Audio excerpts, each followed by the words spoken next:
James Comey says he doesn't recall that Steele's primary subsource was investigated by the FBI for being a suspected Russian agent. Hello, this is Robert Romano, Vice President of Public Policy with Americans for Limited Government, dailytorch.com. Hit that subscribe button. Today we're going to be talking about former FBI Director James Comey. He testified in front of the Senate Judiciary Committee on September 30th, and Chairman Lindsey had a lot of questions for Comey about the Steele dossier and what sort of verification it went through.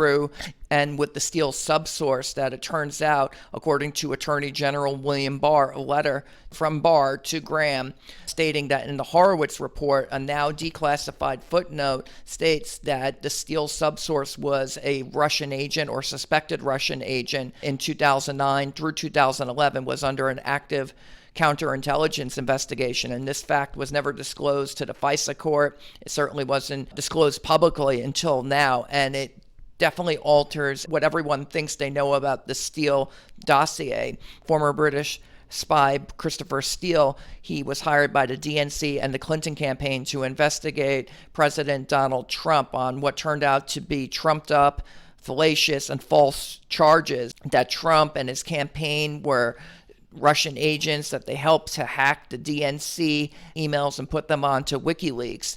And they were accusing Paul Manafort and also Carter Page, former campaign advisor, and Trump himself of working with Moscow on the hack and putting this onto WikiLeaks with a, quote, well-developed conspiracy of cooperation between them and Russian leadership. And it was managed on the Trump side by the Republican candidate's campaign manager, Paul Manafort, who was using foreign policy advisor Carter Page and others as intermediaries, and that the Russian regime had been responsible for the recent leak of embarrassing emails emanating from the DNC to the WikiLeaks platform.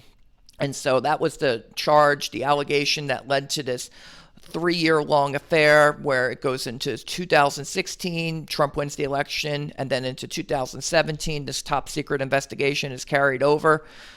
It originated with the FISA warrants against Carter Page that gave the FBI unprecedented access to Carter Page and his emails, text messages, documents, and phone calls, anyone who he was in touch with, their contacts as well. So there's about 2 layers of separation there, where anyone that Carter Page was in contact with and then anyone his contacts were in contact with, the FBI, again, would have had access to all of their emails, documents, text messages, and phone calls to see if they were Russian spies. And it turned out not to be true. It was debunked by none other than Robert Mueller. He issued his report in March of 2019, and it found that there was no verified conspiracy between Trump or his campaign and Russia. In fact, that no Americans were involved with the DNC email hack and putting it onto WikiLeaks, as had been alleged by Christopher Steele and I suppose his subsource, although that's in dispute about what the subsource actually told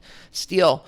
But according to the AG letter from AG Barr, there's this footnote in the Inspector General report. This is what debunked the Steele dossier in the minds of a lot of people, was this Inspector General Michael Horowitz's report. They revealed that there was a primary subsource interview on January 24, 2017. Steele subsource, they spoke with the FBI after the Steele dossier got published, and he contradicted a lot of what was in the Steele dossier, and he told the FBI, hey, I didn't tell Christopher Steele that. So it's in dispute about who is the source for the allegations. Was it the subsource? And then the subsource changed his story when he spoke to the FBI.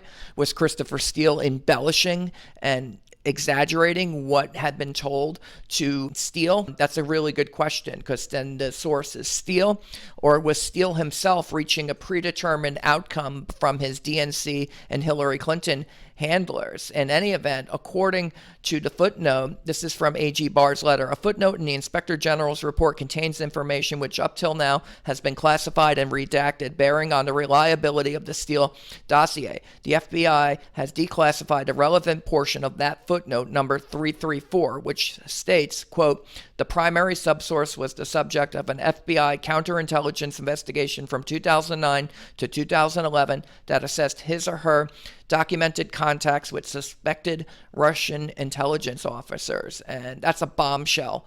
because it means that potentially Steele was trafficking in Russian disinformation, or he made it up himself. I mean, that is a possibility. So you have to kind of piece through this. Are we saying that the subsource is no longer credible in the FBI interview in January of 2017? Or are we saying he told the truth, but he might have been connected to Russian intelligence? You need to think about what that witness is saying, and then what Steele is reporting, and then what the FBI alleges in the FISA warrants to the FISA court, and that was used to get the spying on the Trump campaign and eventually the Trump administration. Now, again, Comey, he testified before the Senate Judiciary Committee, and he says he had no idea that his agency was potentially trafficking in Russian disinformation. And I wanted to give you the exchange in front of the committee. Comey's testifying via satellite. Obviously, everyone's doing social distancing, so not everyone's going to testify in front of the committee. But here's that portion of the testimony. All right, so in October, it's clear, Mr. Comey, there was no effort to verify the dossier before it was given to the court. Do you agree with that? I don't know the answer. Well, that's the answer.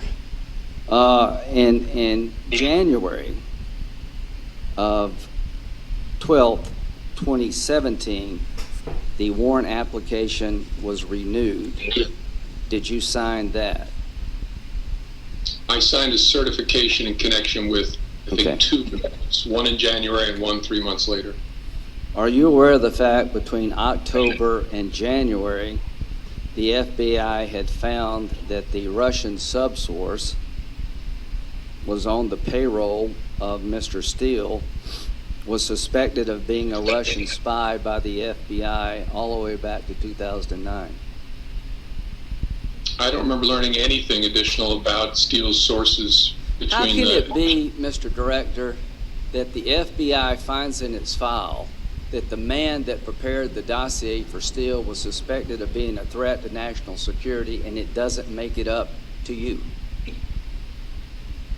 I don't know. I could speculate, but I don't know. I haven't spoken Well, to the I don't want you to speculate. We'll try to figure this all out ourselves. Do you know who Christopher Steele was? When did you find out who he was? When the Steele dossier was briefed to me sometime, like I said, I think late September. Were you ever told that he hated Trump and he wanted him to lose, and he very much down on Donald Trump as a person? Not that I recall, no. You don't remember Bruce Orr briefing the team about Steele's biases, that you have to really watch this guy? I don't remember Bruce Orr ever briefing me. Do you remember friendly foreign governments putting us on notice that he tends to exaggerate? He goes off on crusades. Did that make it to you?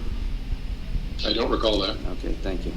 All right, so should the court have been informed in a perfect world that the primary subsource was a suspected Russian spy? At a minimum, the team of the FBI and Justice should have discussed whether to inform the court about that.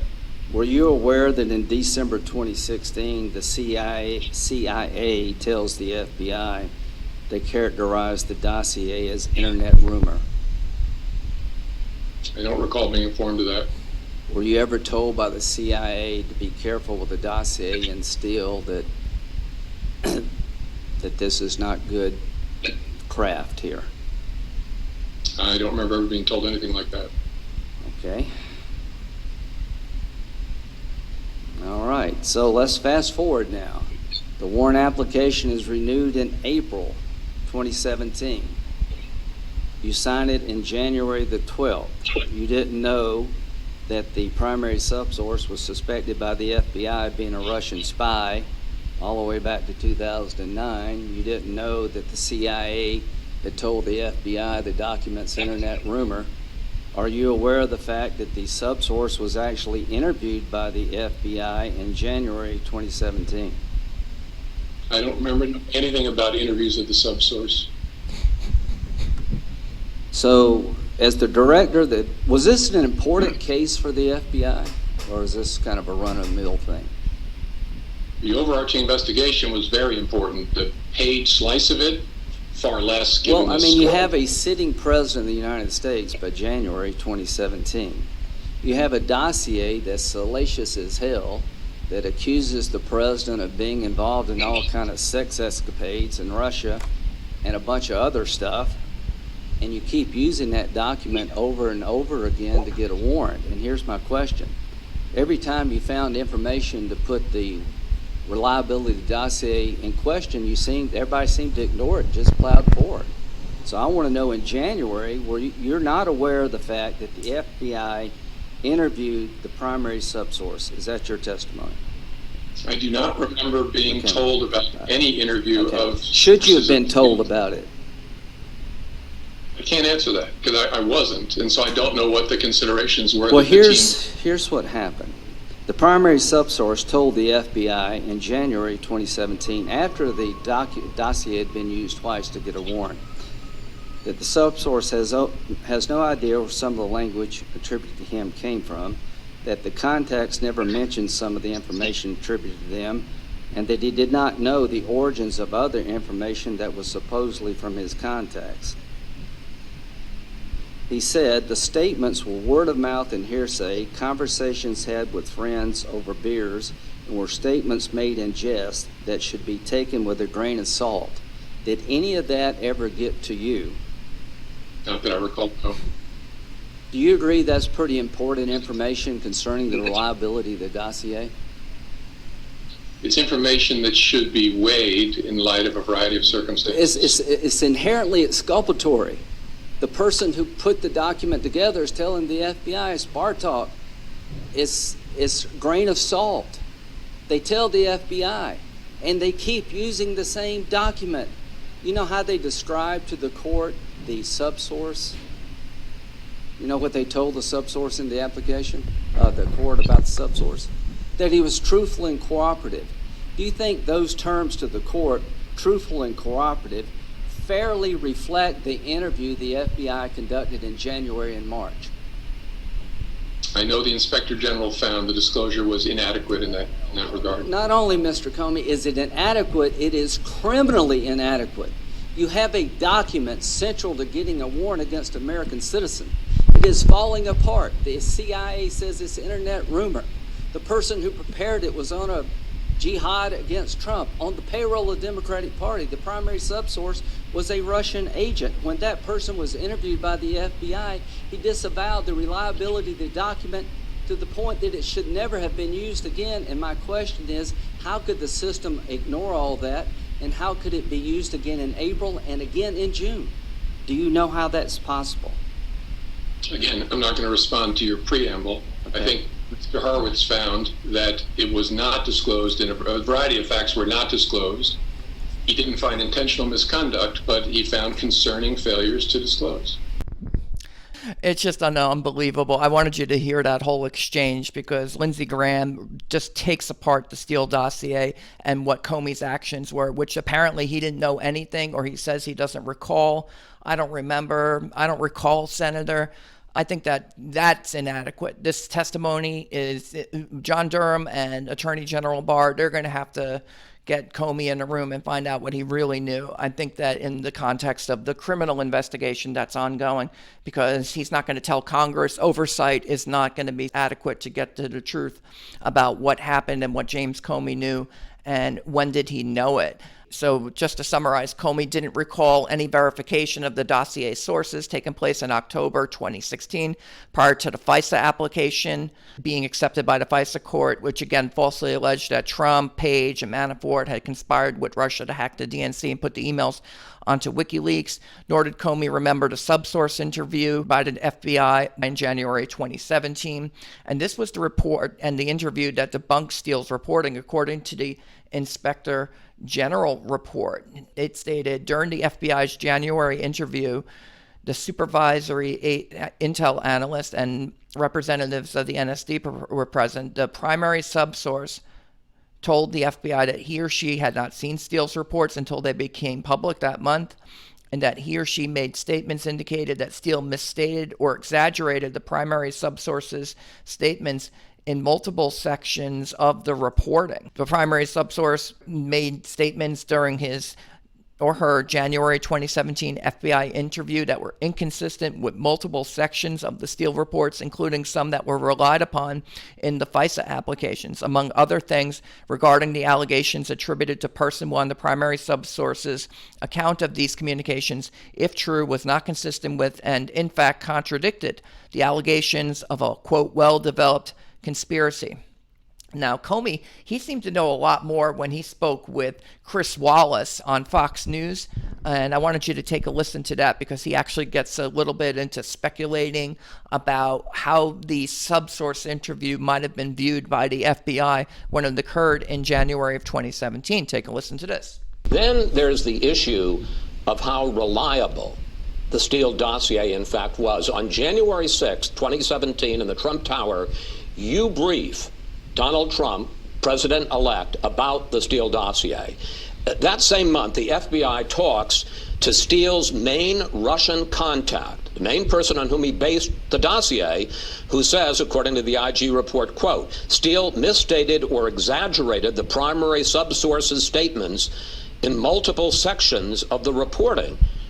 Director Comey, not only do you fail to go back to the president-elect or president after January 20th and tell him, oh, you know that report I briefed you on? Turns out it's bunk.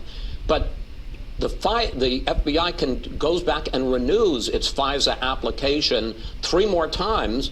And by this point, the FBI knows that the Steele reporting is not credible. Yeah, I think you're mischaracterizing both what the FBI knew and what Mr. Horowitz says in his report. They didn't conclude the reporting from Steele was bunk. They concluded there were significant questions about the reliability of some of the subsource reporting. That should have been included in the renewals. But when I briefed the president, I briefed him on a small part of it that I told him I didn't know whether it was true or not. I didn't care. I just needed him to know about it. I think you're mischaracterizing. Steele isn't, or rather, Horowitz isn't saying that the subsource, the Russian contact, was unreliable or was inaccurate. The Russian contact said to the FBI, Steele is unreliable because he misrepresented. Steele misstated or exaggerated the source's statements in multiple sections of the report. He's saying, I told him one thing and he wrote something else. The FBI knew that. Yeah, but that doesn't drive a conclusion that Steele's reporting is bunk. I mean, there's a number of tricky things to that. First, you're interviewing the subsource after all the reporting has become public. And so as a counterintelligence investigator, you have to think, is he walking away from it because it's now public? Well, and that has to go into your assessment of Mr. Steele. It hadn't, I mean, if it had become public just barely, this is in January of 2017. This isn't 2 years later.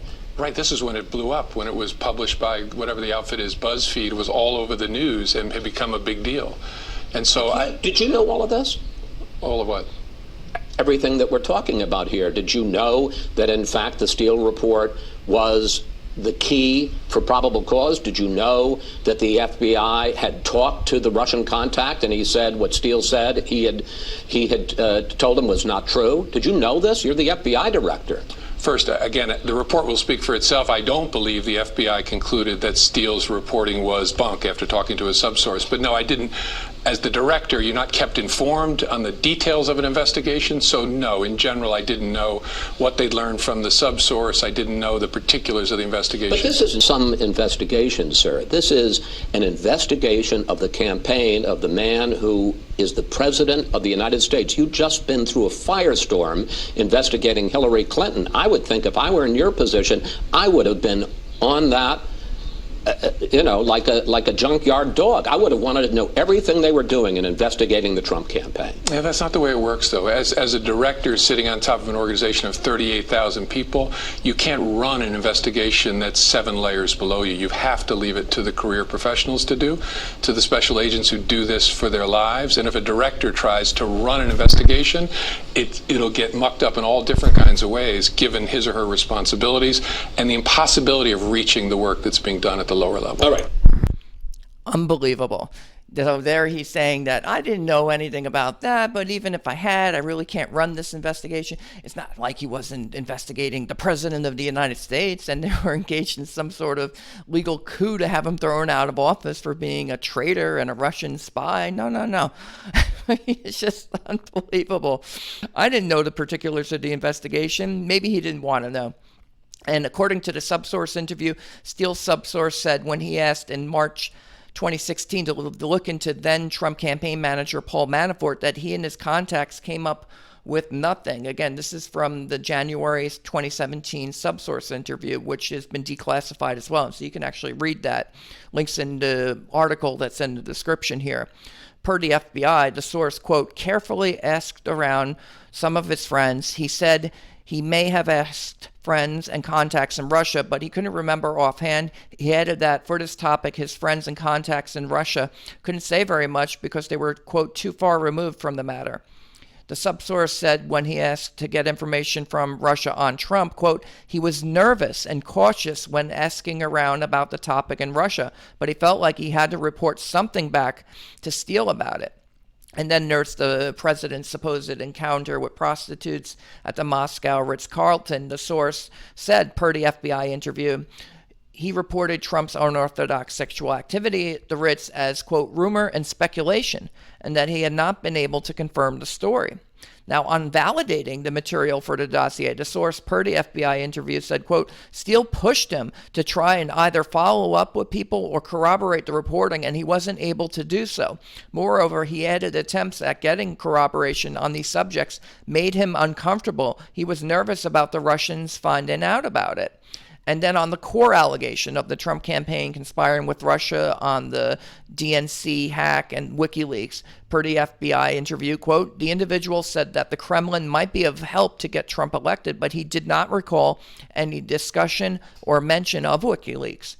And yet the subsource interview was never shared with the FISA court. This was all bombshells. And it's exactly as the Inspector General report states, that this was completely contradicting the Steele dossier in key areas of the reporting, and it should have made it to the FISA court. It should have been the end of the investigation. They had this interview prior to President Trump being inaugurated. They could have pulled the plug right then and there and said, we have no witnesses. We can't corroborate any of this. We're investigating nothing. This is either made up by Steele or made up by the DNC and the Clinton campaign.